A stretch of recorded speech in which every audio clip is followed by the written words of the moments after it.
ating po Panginoon. This morning, very important ang ating mensahe. So I would like everyone na makinig po tayo ng mainam sapagkat our message this morning is this is my personal conviction. This is what I believe and hopefully this is what we will believe and this is what we believe sa usapin po ng muling pagbabalik ng ating pong Panginoon sa Kristo. This morning, I would like to talk about the rapture of the church. And I know na after po ng crucifixion ng ating pong Panginoon sa Kristo, siya po ay nabuhay na magmuli and that is what we call resurrection. And then after His resurrection, siya po ay nagministeryo and then after that, siya po ay umakyat muli sa langit. And the believers of Christ, disciples of the Lord, ay muli po nag-aantay sa Kanyang pagbabalik. And that is what I would like to talk this morning, the coming of the Lord Jesus Christ for His church, para Kanyang kunin, para Kanyang agawin. And that is what we call the rapture. So kung titingnan po natin in Revelation chapter 4, so marami po tayong mga passages na bubuksan, kaya please be alert mga kapatid and pakinggan po natin mabuti ang mensahe nito. Revelation chapter 4 verse 1. Kung titingnan po natin in chapter 1 to chapter 3, Apostle John is talking about the church, no? Nagbigay po siya dito ng mga patungkol sa church, kung ano ang kanilang magiging kalagayan, at kung ano po yung mga mangyayari sa church ng ating pong Panginoon. But in this 4th chapter, makikita na po natin dito yung revelation ng ating Panginoon sa Kristo kay Apostle Juan. After this I looked, and behold, a door was opened in heaven, and the first voice which I heard was as it were of a trumpet, talking with me, which said, Come up hither, and I will show thee things which must be hereafter. And immediately I was in the Spirit, and behold, a throne was set in heaven, and one sat on the throne. So makikita lang po natin dito, in the beginning of Revelation chapter 4, makikita po natin dito na hindi na po pinag-usapan dito ang church. No? Kumbaga, ang church po dito ay wala na during that time. So makikita po natin na sa usapin po ng rapture, pag sinabing rapture, ito po yung pagdating muli ng ating Panginoon Kristo upang kunin yung kanyang katawan, the body of Christ, the church, and the bride of Christ. So kung titingnan po natin in 1 Thessalonians, again, chapter 4, verse 17, ang sabi po dito ni Apostle Paul, Then we which are alive and remain shall be caught up. So the word rapture ay wala po sa Bible. But yung rapture ay makikita po natin yung manifestation na ito dito po sa salitang word na caught up. So sabi ng Apostle Pablo, Then we which are alive shall be caught up or raptured. Ang sabi po dyan, together with them in the clouds to meet the Lord in the air, so shall we ever be with the Lord. So pag sinabing rapture or to caught up, it means snatching away. Ito po yung nanakawin or aagawin, kukunin. Yan po ang ibig sabihin ng rapture. So to simply define the word rapture, the rapture means the imminent return of Christ for His church. Pag sinabi natin imminent, it means any moment.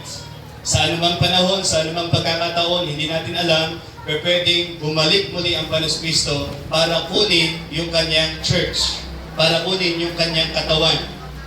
So, ang rapture ay hindi po kasing parehas ng second coming. Although, yung second coming, sa paniniwala po ng iba, may dalawang phase yan, which is the rapture and the revelation.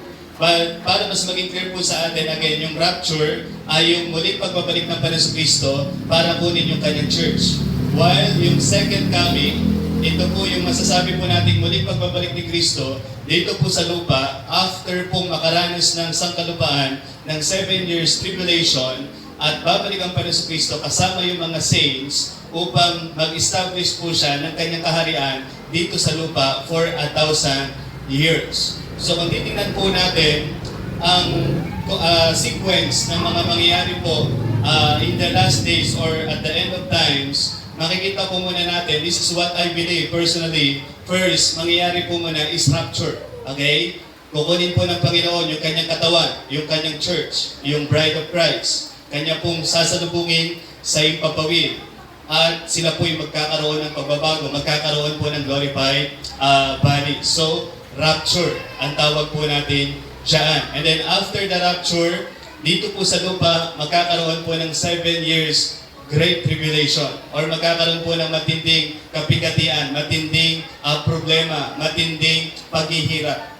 Tribulation po ang tawag dyan. And then, habang may tribulation po dito sa lupa, sa langit po, yung mga mananampalataya na kinuha na po ng Panginoon Kristo, sila po ay magkakamit ng gantimpala, which is the judgment for the Christians, the judgment for the believers. Sila po hatulan kung sila po may gantimpala or walang makukuha pong gantimpala. And then, after the 7 years tribulation, darating na po muli ang ating Panginoon Kristo, His second coming, dito po sa lupa, upang siya po ay mag-establish muli ng 1,000 taon. Siya po ay mag-establish ng kanyang paghahari sa loob ng 1,000 taon dito po sa lupa. And then, after po ng 1,000 years, then, magkakaroon na po ng tinatawag nating Great White Throne Judgment. Yun na po yung paghahatol sa mga wicked, sa mga lost, sa mga unbelievers, sa mga namatay na walang Kristo sa kanilang buhay. And after the Great White Throne Judgment, doon na po magsisimula ang eternity, ang forever and forever and forever. So forever in hell or forever in heaven. So yan po yung makikita po nating sequence na itinuturo po ng salita ng Panginoon. Now, hindi naman po ako nagpapakadogmatic na dahil pre-tribulation po ako, ibig sabihin, darating ang Panginoon Kristo, ang ating paniniwala, bago magkaroon ng tribulation period. That is what I believe and that is what I am teaching po mga kapatid ngayong umagang ito na atin pong mapaniwalaan at atin din pong makita sa Bible. But I'm not dogmatic because, again, may naniniwala sa pre-tribulation period, which is ako rin po ay naniniwala na darating ang Panginoon Kristo, ira-rapture niyang church bago po ang tribulation period. Pero meron pong mga naniniwala din sa mid-tribulation, ibig sabihin darating ang Panginoon Kristo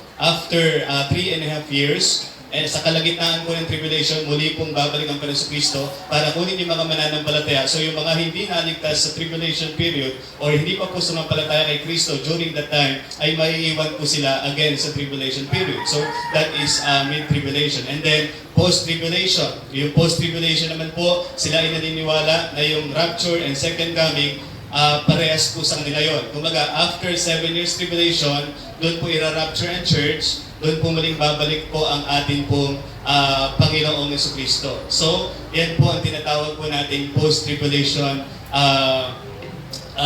belief na naniniwala po ang marami pong mga sekta rin po. But what I personally believe is pre-tribulation period. And I would like to give you reasons kung bakit po ako naniniwala na ang Panginoon Kristo ay darating bago po ang tribulation period. Kukunin niya ang kanyang church sa impapawid, yung mga sumampalataya sa Panginoon Kristo, at hindi na po sila makakaranas ng 7 taon na matinding paghihirap at matinding pag-uusip. Okay? So, reasons for believing why the church is not going through a great tribulation period. Kung titingnan po natin in Matthew chapter 24, maganda ma-differentiate po natin because yung signs of the end of the age or yung signs of the second coming of Christ is not the same with the rapture of the church. So Matthew chapter 24, verses 1 to 3. Ang sabi po dito ng atin pong ng talata, ang sabi po dito, and Jesus went out and departed from the temple, and his disciples came to him for to show him the buildings of the temple. And Jesus said unto them, See ye not all these things? Verily I say unto you, there shall not be left here one stone upon another that shall not be thrown down. So ipinapakita ng Panginoon Kristo, lahat ng mga gusali po ay babagsak. And as he sat upon the Mount of Olives, the disciples came unto him privately. Merong mga tinanong sa kanya mga disciples. Ano po yung tinanong nila? Tatlong bagay, saying, Tell us, when shall these things be? And what shall be the sign of thy coming and of the end of the world? So, nakikita po natin dito, ang Matthew chapter 24 ay hindi po patungkol sa rapture of the church. Ito po ay patungkol sa signs of the end of the age to come. Ito po ay patungkol sa ikalawang pagbabalik ng ating pong Panginoon Kristo at ipinakita po dito in this chapter yung mga signs na muli po siyang babalik in His second coming. Okay? So, ang sabi po dito sa verse 21, Matthew chapter 24 verse 21, For then shall be great tribulation, such as not since the beginning of the world to this time, no, nor ever shall be. So ipinapakita na pa ng Kristo dito na meron pong mangyayaring sa mundo na hindi pa nararanasan ng mundo na tinatawag pong Great Tribulation. I know na tayo ngayon ay nakakaranas ng tribulation because alam po natin na may tribulation po ngayon. Amen? May mga nararanasan po nating krimen, mga violence, mga matitinding wars, mga matitinding paghihirap sa mundo pong ito, yan po ay indeed tribulation. Pero hindi po yan kasing kaparehas ng Great Tribulation na mangyayari po sa 7 years pagka-rapture po ng church. Because yung tribulation na nararanasan po ng tao ngayon ay resulta ng kasamaan ng tao laban sa isang tao. Okay? Kaya po may mga tigmaan, kaya po may mga violence, kaya po may mga krimen, kaya po may mga bloodshed, kaya po may mga matitinding mga problema sa mundong ito. Yan po ay resulta ng kasamaan ng tao sa kanyang kapwa-tao. Pero yung Great Tribulation, hindi po ito tao sa tao. Ang Great Tribulation, ito po ay patungkol sa Diyos na kanyang i-outpour ang yung kanyang puot. Yung kanyang ibubuhos, yung kanyang kapuotan at kapuotan at kapuotan. Kaya pag binasa po natin ang Revelation chapter 4 or chapter 6 through 19, makikita na po natin doon yung matinding puot, yung galit ng Diyos sa sangkatauhan, sa kasamaan. So, yun po ay tinatawag po nating Great Tribulation, matinding paghihirap, matinding pagpapakasakit po na mararanasan po ng tao. So, makikita po natin na sa buhay po natin, napakahalagang ma-realize po natin, yes, we are indeed in tribulation, pero hindi pa po tayo nasa Great Tribulation. Yung Great Tribulation po ngayon, nahihirapan ng mundo sa dindi ng digmaan, sa dami ng krimen, sa dami ng patayan, sa dami ng mga violence, sa mga napakatitinding kasalanan, sa mga buhay ng isang nagsasabing siya'y Kristiyano pero malamig sa Panginoon. Kung ngayon, mga kapatid, medyo nakikita na po natin yan, mas talo pa po sa darating po na Great Tribulation. Mas magiging matindi, mga kapatid, ang mararanasan po na paghihirap ng sangkatauhan. So, reasons why I believe na darating ang Panginoon Kristo bago po dumating ang Great Tribulation. Number one, because pre-tribulation period is the only view that allows the imminency of Christ. Yung pre-tribulation period ay tanging view lamang na nagpapakita sa atin ng muling pagbabalik ng Kristo any moment. Kasi kung mid-tribulation, of course, at the beginning of, or at the middle of the 7-year tribulation, alam na po ng tao kung kailan darating ang Panginoon Kristo. And after 7 years tribulation, alam na rin po ng mga tao ng time kung kailan po i-rapture ang church. But, yung pre-tribulation is the only view na sumasang-ayon sa muling pagbabalik ni Kristo para kunin yung kanyang church any moment. Imminency of the coming of Christ for His church. So, tingnan po natin sandali in Matthew 25 verse 13. Ang sabi po mismo ng Panginoong Jesus, "Watch therefore, for ye know neither the day nor the hour wherein the Son of Man cometh." Ang sabi po ni Kristo, magmatsyag kayo sapagkat hindi ninyo alam kung kailan darating ang araw na darating po ang anak ng tao, referring to Himself.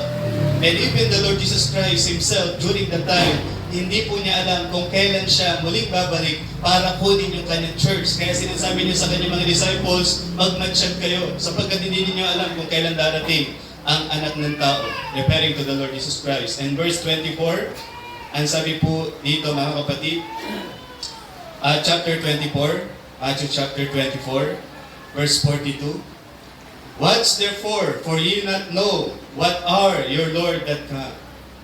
Magmatsyag daw tayo sapagkat hindi natin alam yung oras kung kailan darating ang Panginoon. So walang ibinigay na specific na oras, specific na araw, specific na buwan, specific na taon, kung kailan po darating ang ating pong Panginoon Kristo. Wala pong detalye sa timing ng pagbalik muli ng Panginoon Kristo para agawin or i-rapture yung kanyang church. Verse 44, ano po yung dapat natin gawin? "Therefore, be ye also ready, for in such an hour as ye think not the Son of Man cometh." Kahit sa panahon hindi mo iniisip na darating ang Panginoon Kristo, maging ready ka, maging handa ka. So yung pre-tribulation period is the only view that allows the imminency of the coming of the Lord Jesus Christ for His church. So walang detalye kung kailan siya muling pagbabalik. Pwede ngayon, habang nag-preach ako. Pwede mamaya after ko mag-preach. Pwede mamayang gabi. Pwedeng bukas, pwedeng sa sunod na linggo, pwedeng sa sunod na buwan, pwedeng sa sunod na taon. wala pong detalye yung muling pagbabalik ng Panginoon Kristo. Any moment, anytime, pwede siyang bumalik para agawin yung kanyang church. Maaaring hindi yun alam ng mga tao sa mundong ito na hindi po nakakilala sa Panginoon Kristo. Mamaya pupuntahan po natin yun. But again, the imminency of Christ, ang tanging doktrina na nagpapaniwala na darating si ang Panginoon Kristo any moment is the doctrine of pre-tribulation period. That's why I believe na hindi na po dadaan ng church sa tribulation period, sa matinding paghihirap, sa matinding pagpapakasakit or matinding pagtitiis sa mundo pong ito sa loob ng 7 taon. Meron pa po bang church sa tribulation period? Yes, meron pang church. Pero yung church na naiwan sa tribulation period is apostate church. Yun po yung church ng mga tao na sila'y nagsisimba, sila'y umaattend ng church, sila'y naniniwala sa Diyos, pero ni isang beses, hindi nila ibinigay yung kanilang tunay na pananampalataya kay Jesucristo bilang kanilang sariling tagapagligtas. So, sila po yung church na gagamitin din po ng kaaway ng Antichrist sa Great Tribulation period para makapandaya po ng maraming tao. So, ano po ang dapat klaseng buhay meron tayo mga kapatid at this very moment? Ang sabi po ni Apostol Juan in 1 John chapter 3. 1 John chapter 3 verse 2 and 3. Ang sabi po dito ni Apostol Juan, Beloved, now are we the sons of God, and it does not yet appear what we shall be. But we know that when He shall appear, we shall be like Him, for we shall see Him as He is. Yun yung paniniwala ni Apostol Juan. Yes, hindi pa ngayon dumarating ang Panginoon, pero isang araw, makikita po natin siya at nagiging kagaya natin ang Panginoon Kristo. Pakipatid na lang po. Sorry. Verse number 3, ang sabi po dito, And every man that is hope in Him, purifieth himself, even as He is pure. So kung meron tayong pag-asa na talagang, kung naniniwala ka, are you listening mga kapatid? Kung naniniwala ka, darating ang Panginoon Kristo, any moment, ito ay dapat magbigay sa iyo ng motivation na linisin mo ang iyong sarili. Na ikaw ay magpakalinis. Mga kapatid, tayo po ay binili sa dugo ng ating Panginoon Kristo. Our body, our life is precious and priceless. So wag nating payagan mga kapatid. Young people, listen to me. Wag mong payagan na ibenta mo ang iyong katawan sa kahit kaninong tao ng sobrang mura. Or ng mura. Because you are priceless and you are precious in the sight of God. Hindi mo dapat ibenta yung katawan mo sa kung kani-kaninong tao. Lalo na po sa online po ngayon, mga kapatid. Madali na pong ibenta ang sarili. Madali na pong i-sell out ang sarili, mga kapatid. So as believers of Christ, young people, adult Christian, ano man po kalagayan natin sa Panginoon, mahalagang makita natin na kung tayo ay talagang may pag-asang darating ang muli ang Panginoon Kristo, any moment, magpakalinis tayo sa harapan ng ating Panginoon. Yan ang dapat natin pinagsisikayan, ang maging malinis sa harapan ng Diyos. Huwag mong gagawin yung ayaw mong gawin once bumalik ang Panginoon Kristo. The problem with the church, mga kapatid, today ay masyado tayong worldly-minded. Masyado tayong ungodly. Masyado tayong earthly-minded. Yung isip natin, yung kaisipan natin, masyadong nakatuon sa mundong ito. Masyado tayong nakapokus sa mga material na bagay. Lalo na po sa panahon po natin ngayon, nalagana po ang sensuality. Lagana po ang mga iba't ibang klaseng kasalanan. Lagana po ang masasabi nating materialism because of the kind of the world na meron tayo. Lalo na po ngayon na sinasabi na tayo ng Western world sa kanilang klase ng materialism, sa kanilang klase ng sensuality or pornography na kanila pong kumbaga demonstrate mga kapatid. So, napakahalagang ma-realize natin as believers of Christ, as Christians, ang Panginoon Kristo na ating tinanggap, sinampalatayanan sa ating buhay as our Lord and personal Savior ay muling babalik upang tayo kunin ang kanyang church. Yes, kung nahihirapan tayo ngayon sa iba't ibang klase ng problema or even kasalanan sa mundong ito mga kapatid, I would like you to know that the hope na meron tayo, muling babalik ang Panginoon Kristo upang kunin niya yung kanyang church. Kaya hindi tayo nagsasawang maglingkod, hindi tayo nagsasawang dumalo, hindi tayo nagsasawang mag-akay ng kaluluwa, hindi tayo nagsasawang gawin kung anong kalooban ng Panginoon sa atin because we have the hope na muling babalik ang Panginoon Kristo upang kunin yung kanyang church. Tayo po yun. Kaya tayo po'y dapat laging tumingin sa Panginoon, our blessed hope. In Titus chapter 2,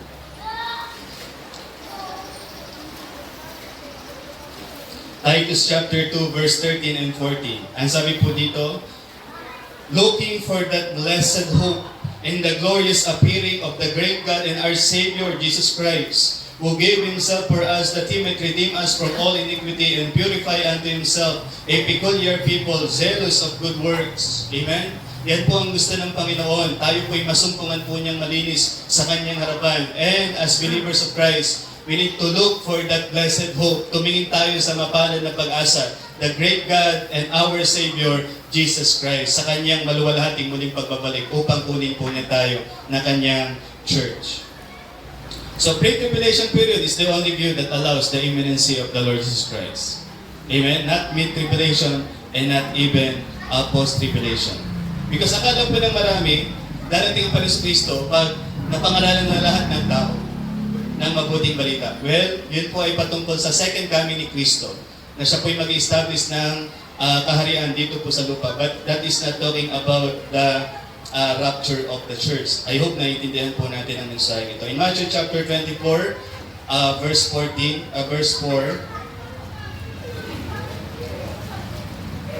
Okay, Matthew 24 or verse 14 na lang po. Ang sabi po dito, for the kingdom of heaven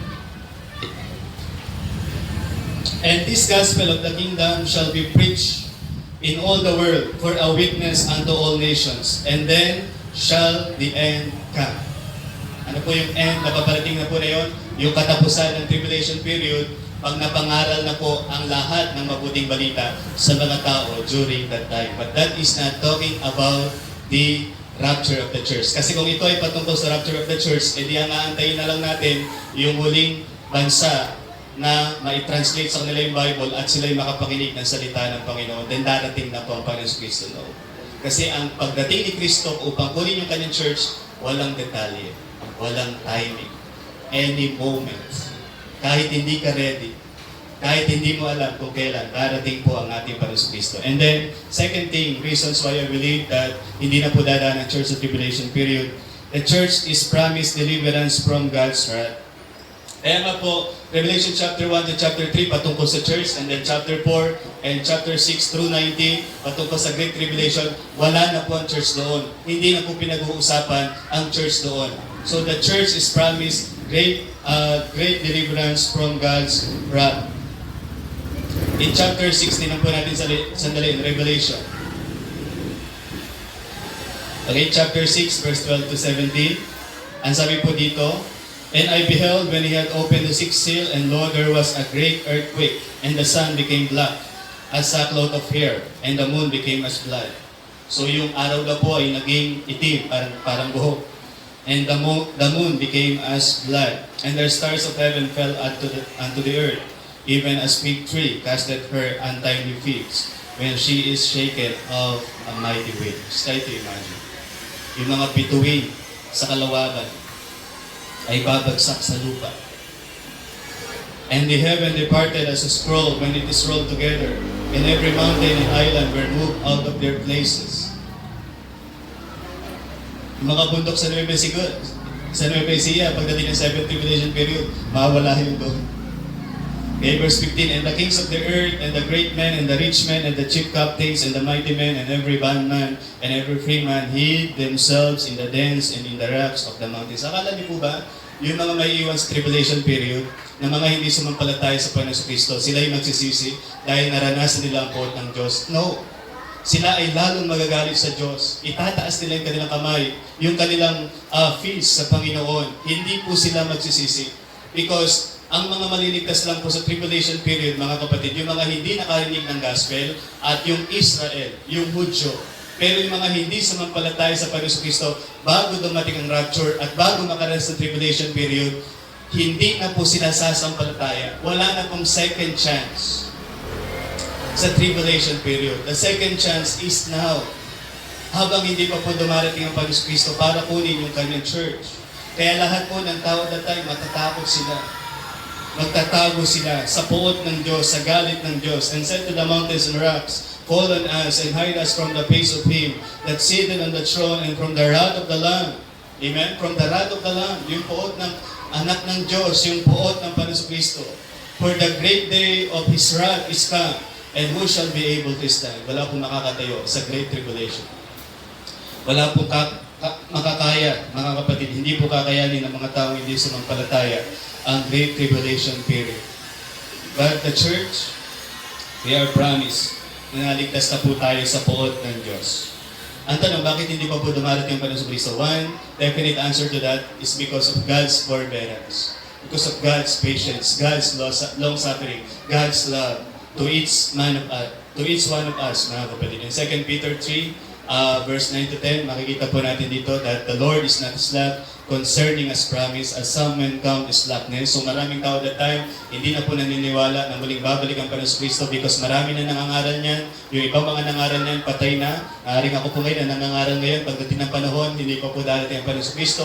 Kukunin na ako ng Panginoon. So maraming tao because of those situation, mga kapatid, hindi po sila naniniwala muling babalik ang Panginoon Kristo. Pero ang sabi ni Apostle Peter very clear, the Lord is not slack concerning His promise. Hindi na po kulang ang Panginoon sa kanyang pangako. As some men count slackness, but is long-suffering to usward, not willing that any should perish, but that all should come to repentance. Hindi willing ang Panginoon na sino man ay mapahama, kundi ang lahat ay dumating sa pagsisisi. So hanggat may time pa tayo na ang ating pamilya makakilala sa Panginoon, ang ating kaibigan makakilala sa Panginoon, ang mga katrabaho natin makakilala sa Panginoon, yung mga circle of influence na binibigay ng Diyos sa atin, na sila'y makakilala sa Panginoon sa Kristo at ma-share natin sa kanila yung gospel, use those opportunity na maibahagi natin sa kanila. Anyway, hindi natin trabaho magligtas. Ang work natin, ang trabaho natin, ipakilala sa kanila sa Jesus at yung ginawa ng Panginoon sa Kristo para po sa kanila. Because darating yung panahon na yung long suffering ng Diyos, yung forbearance ng Diyos ay matatapos dito sa lupa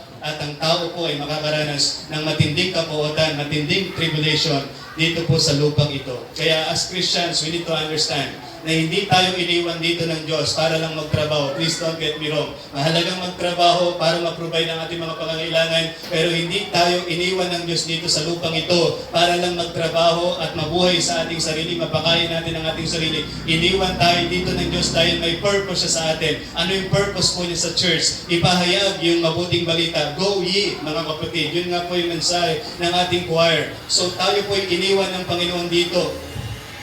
Hindi para mabuhay sa ating sarili, kundi para maging kagamit-gamit sa kanyang kaharian, maging busy sa kanyang gawain, at maipalaganap natin ang mabuting balita sa mga taong hindi pa nakakilala sa ating pong Panginoong Jesucristo. That is the reason why iniwan tayo dito pa ng ating Panginoong Jesucristo. At hindi niya pa po tayo kinukuha. At hindi pa po siya dumarating para i-rapture ang church.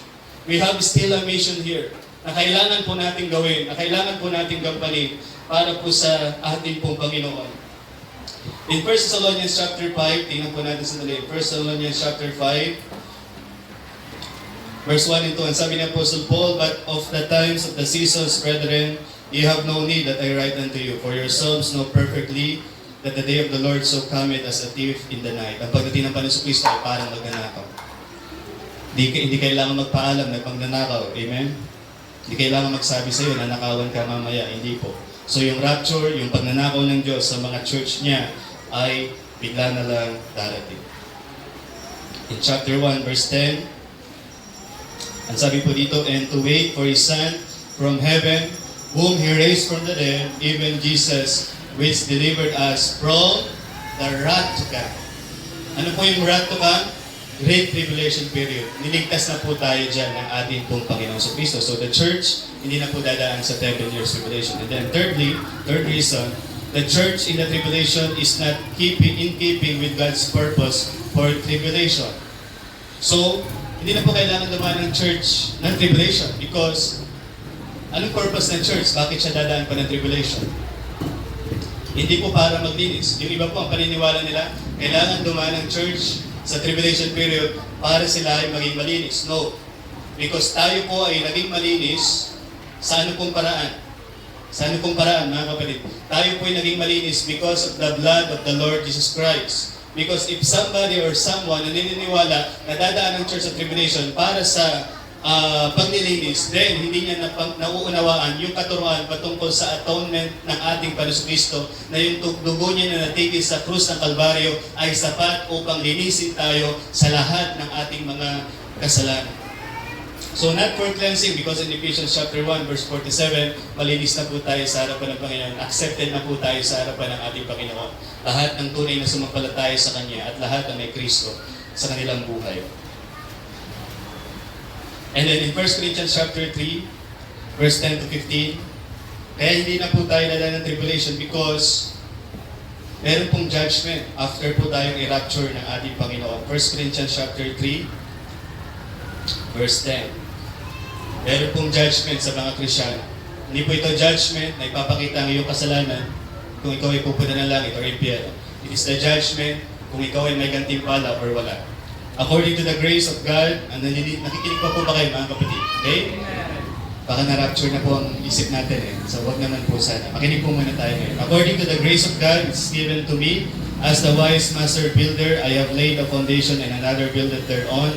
But let every man take heed how we build it thereupon. For other foundation can no man lay than that is laid, which is Jesus Christ. So if you believe, you receive the Lord Jesus Christ as your Lord and personal Savior, you are like a building na ang pundasyon ang ating pong Panginoong Kristo. Now, if any man build upon the foundation gold, silver, precious stones, wood, hay, stubble. So, may mga Kristyano po na yung kanilang klase ng paglilingkod ay parang ginto, pila, precious stones, pero yung iba po ay mabilis masunog, wood, hay, stubble. Ano ba sinabi sa verse 13? Every man's work shall be made manifest. Ipapahayag sa atin lahat ng gawa natin sa harapan ng Panginoon. For the day, that is the judgment for the believers, the judgment for the Christians, shall declare it, because it shall be revealed by fire. Now, yung fire na sinasabi dyan is not literally fire. And the fire, because I believe the fire na sinasabi dyan is the eyes of the Lord Jesus Christ na nag-aapoy, and every work, lahat ng gawa po natin mga kapatid, pag tayo po'y tumingin sa Panginoon at tayo po'y Kanyang hinatulan, tayo po ay in total agreement sa Kanyang paghahatol sa atin. Hindi ka na makakapag-argue sa Panginoon. Hindi ka na makakapagdahilan sa Panginoon kung may gantimpala ka or wala. Okay? So, ang sabi niyan, and the fire shall try every man's work of what sort it is. So, yan po ang mararanasan ng mga mananampalataya. After the rapture of the church, tayo po ihaharap sa Panginoon Kristo upang i-judge tayo mga Kristyano kung may reward tayo or wala tayong reward. So what is the purpose of tribulation? The purpose of tribulation, number one, it relates to Israel. Ito po ay related sa mga Hudyo because in Revelation chapter 7, pag binasa po natin yon, makikita po natin na ang gagawin po ng Panginoon Kristo, meron po siyang inelect or itinalaga na gagamitin po upang i-spread ang mabuting balita. Gagamitin po niya ang 144,000 na mga Hudyo. Yun po ay mga Israel. At sila po ang gagamitin ng Panginoon upang i-spread ang mabuting balita at ihanda ang tao sa pagdating ng Messiah, pagdating ng ating pong Panginoong Kristo. That's why, mga kapatid, noong unang panahon, sa unang pagdating ni Kristo, may mga Hudyo na hindi po tumanggap sa Kanya, but ito po, kakaiba na po ito dahil gagamitin ng Panginoon yung Israel para ihanda yung mga Hudyo upang sa muling pagbabalik ng ating Panginoon Kristo for their Messiah. And then purpose of tribulation, it relates also to Gentiles. Kaya makikita po natin, marami pa pong mga tao na hindi pa po nakakapakinig ng gospel, mga hintil na maliligtas po at sasampalataya po sa ating pong Panginoon Kristo. And then third thing, the purpose of tribulation, it relates to Satan. In Revelation chapter 20, verses 1 to 3, tingnan po natin sa chapter 20, verse 1 and 3. And I saw an angel come down from heaven, having the key of the bottomless pit, and a great chain in his hand. And he laid hold on the dragon and that old serpent, which is the devil and Satan, and bound him 1,000 years. So pakakawalan ang Diablo, the old serpent, Lucifer, Satan, the devil, pakakawalan po siya at siya ikukulong for 1,000 years. And cast him into the bottomless pit and shut him up and set a seal upon him that he should deceive the nations no more till the 1,000 years should be fulfilled, and after that, He must be loosed a little season. So makikita po natin dito sa 1,000 year reign na pag-aari ng Panginoon Kristo, napakapayapa po niyan because yung job law, yung kanyang espiritu, ay hindi na po umiiral para makapandaya pa po ng mga bansa. While sa panahon natin ngayon, alam po natin that the devil, Satan, ay patuloy na kumikilos sa mundo pong ito. Mayroong spiritual war, mayroong spiritual battle, and that is Satan, mga kapatid, na patuloy dumadaya sa buhay ng napakaraming mga tao. So, purpose of tribulation, it relates to Satan. And the fourth thing, why I believe that the church ay hindi na po daraan ng tribulation, the church is not on the earth during the tribulation period, in Revelation chapter 4. Hindi na po pinag-uusapan dyan ng church. Hindi na po kailangan pag-usapan dyan ng church. Because ang church ay tinubos na po ng dugo ng ating Panginoon Kristo. Sila po'y malinis, sila po'y ligtas, sila po'y bride of Christ, at sila po'y kukunin ng Panginoon Kristo sa iyong papawid sa kanyang muling pagbabalik. Para po din yung kanyang church. And last thing, Paul's message to the Thessalonian Christians is for their assurance that the church will escape tribulation. So, ang mensahe ng Panginoon ni Apostle Paul sa mga Thessalonian believers ay katiyakan na ang church ay hindi na po daraan ng tribulation. In 1 Thessalonians, balikan natin sandali. 1 Thessalonians chapter 4, verse 30. Ang sabi po dito ni Apostle Paul again, sa binasa po natin kanina yung scripture reading, wala po ditong mention ng mga lost people, mga unsaved, mga unbelievers, or mga kapuotan, or makakaranas pa po sila ng flaming of fire. Okay? So, tiyak na tiyak po ang salvation ng church ng ating pong Panginoon sa Kristo. So, ano po ang dapat ginagawa ng church? Sa ayon po sa pinag-aralan natin, church are to be looking, to be ready, and to be working. Para po sa ating Panginoon. We ought to be busy in the Lord's work. Maging busy tayo sa gawain ng Panginoon. Yes, nagtatrabaho tayo, may negosyo tayo, may mga ginagawa tayong ibang bagay sa buhay natin. But I would like you to know na pwede natin gamitin yon sa kaharian ng Diyos. Pwede natin gamitin yon para ipalaganap ang mabuting balita. Pwede natin gamitin yon para, mga kapatid, mangyari sa buhay natin yung assignment, yung purpose ng Panginoon sa kanyang church kung bakit niya tayo iniwan pa dito sa lupang ito. Amen? So lahat sa buhay natin ay iugnay natin sa gawain ng Panginoon. Lahat sa buhay natin ay iugnay natin sa pag-asa na muling babalik ang ating pong Panginoon Kristo. Balik sa sobrang kabisihan natin, masyado na po tayong na-out of focus, masyado na pong nawala yung paningin natin sa muling pagbabalik ni Kristo para kunin tayo. At nakakalimutan na po natin yung mandato at yung kalooban ng Panginoon sa atin as believers of Christ and as Christians. Ang gawain ng church is to evangelize. Amen? Ito yung gawain natin. Hindi ito gawain lang ng iilang tao. Gawain ito ng bawat miyembro ng church. Gawain ito ng bawat mananampalataya na tayo po ay dapat nag-aakay ng kaluluwa sa anumang paraan na kaya po natin, sa anumang paraan na pwede natin gawin. Kung hindi mo kayang mag-share pa, pwede kang mag-imbita. Amen? Pwede mo silang ipakilala sa mga taong pwedeng mag-share ng mabuting balita ng ating pong Panginoon sa Kristo upang sila'y makakilala sa Panginoon. Lahat tayo ay dapat maging may kasangkapan, mga kapatid. Yung resources na meron tayo, yung talento na meron tayo, yung kakayahan na meron tayo, ipagamit po natin yan upang makapag-akay tayo ng kaluluwa. Because that is the work of the church. And our message, mga kapatid, is the gospel of the grace of God. Yung mabuting balita ng biyaya ng Diyos sa tao na kahit ang tao ay makasalanan, hindi karapat-dapat siya'y pwedeng maligtas at magkaroon ng katiyakan ng kanyang kaligtasan kung siya'y tunay na sasampalataya at tatanggap kay Kristo bilang Panginoon at sariling tagapagligtas at siya'y magkakaroon ng tamang relasyon sa Diyos at babaguhin ng Diyos yung kanyang buhay. That is our message, mga kapatid. And are the messengers. Who are the messengers? You and me. Ikaw ang mensahero. Maaaring hindi lang sa iyong pananalita, kasama na rin ang iyong buhay. Dahil sabi nga ni Apostol Pablo, ang buhay natin ay parang letra na binabasa. Binabasa tayo ng tao sa ating mga piligid. Binabasa tayo ng ating mga kapitbahay.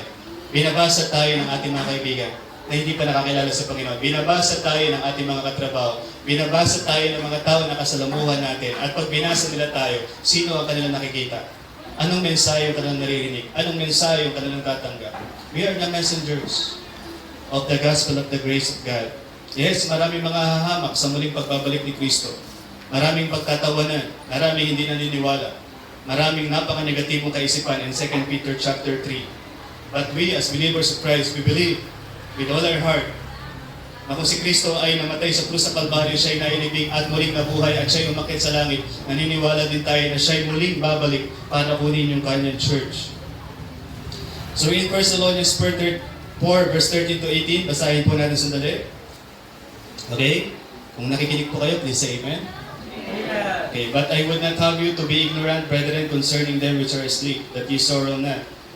So pinapakita ni Apostle Paul na hindi na po dapat malungkot yung mga mananampalataya na buhay pa kung namatay na yung kanilang mga mahal sa buhay at sila po'y namatay na kay Kristo. Even as others which have no hope. Kaya minsan mapapansin niyo po yung mga funeral service, mapapansin niyo yung mga taong namatayan na walang pag-asa at mga taong namatayan na may pag-asa. Pag mga mananampalataya at may namahal sa buhay natin na alam natin siya'y mananampalataya ng ating Panginoon Kristo, meron tayong pag-asa na makikita natin siyang muli. Meron tayong pag-asa na magkakaroon ng reunion tayo muli sa kanyang buhay. Amen?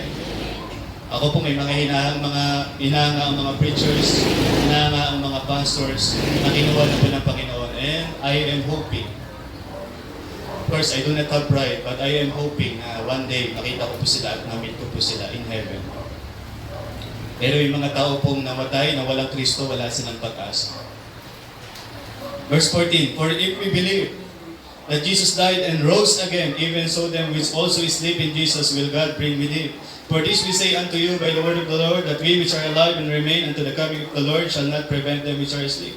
For the Lord himself shall descend from heaven with a shout, and with the voice of the archangel, with the trump of God, and the dead in Christ shall rise first. Then we which are alive and remain shall be raptured together with them in the clouds to meet the Lord in the air, and so shall we ever be with the Lord. Wherefore, comfort one another with His word. So ano po yung mga events na mangyayari po sa rapture? And pakinggan po natin ito. First, the Lord is coming to His church personally. Sabi po dyan, for the Lord Himself shall descend from heaven.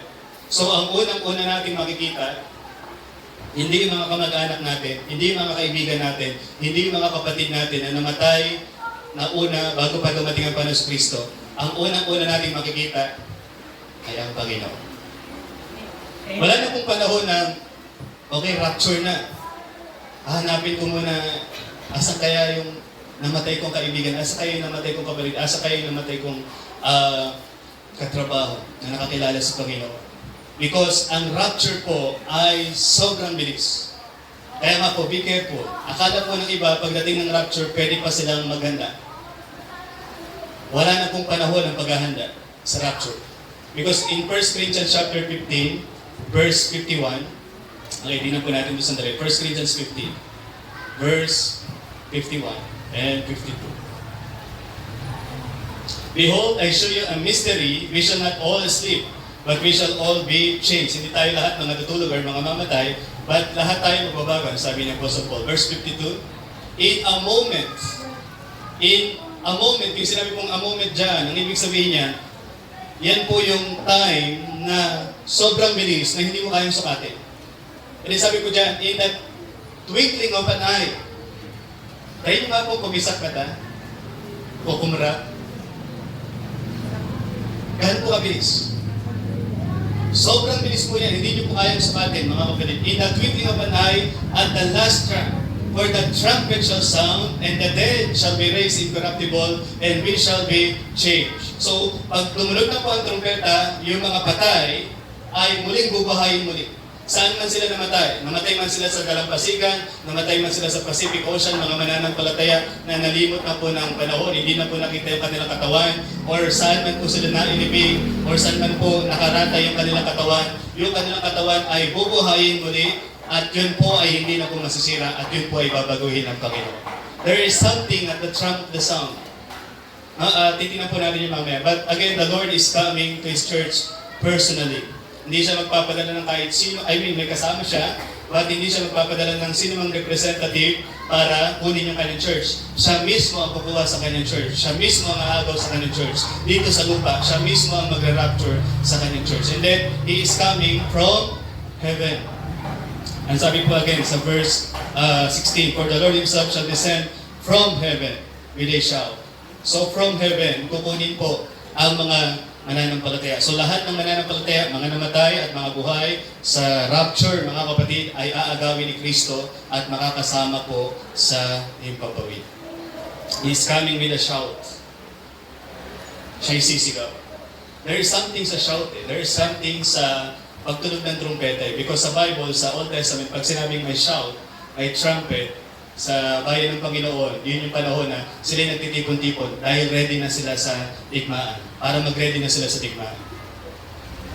So yung sound na ito, I believe, this is my personal conviction, whether you agree or not, it doesn't matter to me, but this is my personal conviction, na yung sound of God or sound of the trumpet of God, ang makakarinig lang nito, mga mananampalataya. Yung mga namatay, na kay Kristo at yung mga buhay na time, sila lang yung makakarinig ng trumpet. Kaya yung mga naiwan, yung mga unbelievers, yung mga unsaved, hindi nila alam yung nangyari. Hindi nila alam kung ano yung dahilan, kung bakit may ganitong katinding chaos. Magugulat sila, masusurprise sila sa nangyari. Because may mga mananampalataya na nasa radio, nasa television, nagpapatakbo ng aeroplano, nagpapatakbo ng helicopter, nagdadrive ng sasakyan, nagdadrive ng motorsiklo, or kung ano naman po yung kanilang mga ginagawa sa kanilang buhay at kukunin sila ng Panginoong Jesucristo. Amen? He's coming with a shout. Just one trumpet sound. Wala na pong panahon ng paghahanda. It is so fast. It is so rapid. In a twinkling of an eye, pagdating ng rapture. Kaya nga po ang rapture, ang sabi po dyan, mga kapatid, sabi dyan, "And the dead in Christ." Sinong mauuna? The dead in Christ. Now, hindi rin ibig sabihin yan, okay, patatapusin ko muna yung dead in Christ. At, so Lord, tapos na sila, ako na, hindi po. Because, just for you to know, na talaga yung rapture po is in a moment, in the twinkling of an eye. With one trumpet sound, mga kapatid. Yung dead in Christ, sila po yung unang nare-resurrect, sila po yung unang bubuhayin po ng Panginoon Kristo. Now, alam po natin, yung mga namatay po ngayon na kay Kristo, yung kanilang spirito, yung kanilang kaluluwa, nasa presensya na po ng Diyos. But yung kanilang katawan ay para nangatutulog. Okay? Hindi po tayo naniniwala na yung kaluluwa natutulog. Because even Apostle Paul, he is very excited. He is very excited. And sabi po niya sa Corinthians, "This is my confidence na ako man ay mapasawala sa katawan, nakasama ko ang Panginoon." So why Apostle Paul is so excited kung alam po niya sa sarili niya na gaano matagal siyang maililibing at matutulog po doon sa kabaong. Hindi po mga kapatid, very excited si Apostle Paul because alam niya pag napasawala siya sa katawan, makakasama niya ang Panginoon. Because even in verse 14, kung titignan po natin, verse 14, sabi dito ni Apostle Paul, "For if you believe that Jesus died and rose again, even so them also which sleep in Jesus will God bring with Him." So kung nananampalataya daw tayo kay Jesus na siya'y namatay at muling nabuhay, even so them which also sleep in Jesus will God bring with Him. So paano po yun? Na yung mga nakatutulog ay kasama ng Diyos. Kasi nga po, pag sinabi po mga kapatid na mga namatay kay Kristo, yung kanilang katawan ay nandito pa po sa lupa, yung kanilang espiritu, yung kanilang kaluluwa ay nasa presensya na po ng Diyos. That's why, even so them which sleep in Jesus, will God bring with Him. Kasama na po ng Diyos yung mga kaluluwa ng mga sumampalataya sa atin pong Panginoon Jesucristo. And then, ang kamatayan ay parang pagkatulog yan eh. Dito po yung sinasabi ng Apostle Paul. Even so them which sleep in Jesus. Parang pagkatulog lang ang kamatayan. Natulog ka gabi, madilim, nakakang pakiramdam, and then pagising mo, umaga na. That is death sa mga sumampalataya sa Panginoong Jesucristo. Yan ang ating kamatayan, mga kapatid, para lang tayo natulog. At pagising natin, nasa presensya na po tayo ng ating Panginoon. Amen? In verse 17, sabi ni Apostle Paul, "Then we which are alive and remain," yung mga buhay pa po pagdating ng rapture at nananatili ay i-rapture together with them in the clouds to meet the Lord in the air. Mga kapatid, there is something in our feeling na mangyayari pagdating po ng rapture. Merong kakaiba tayong mararamdaman. pag binago na po tayo ng ating Panginoon. And then sabi dyan, and so shall we ever be with the Lord. Forever, tayo po ay kasama natin ang ating Panginoon. Forever and ever in His presence. So I urge you, mga kapatid, if you really believe in the rapture,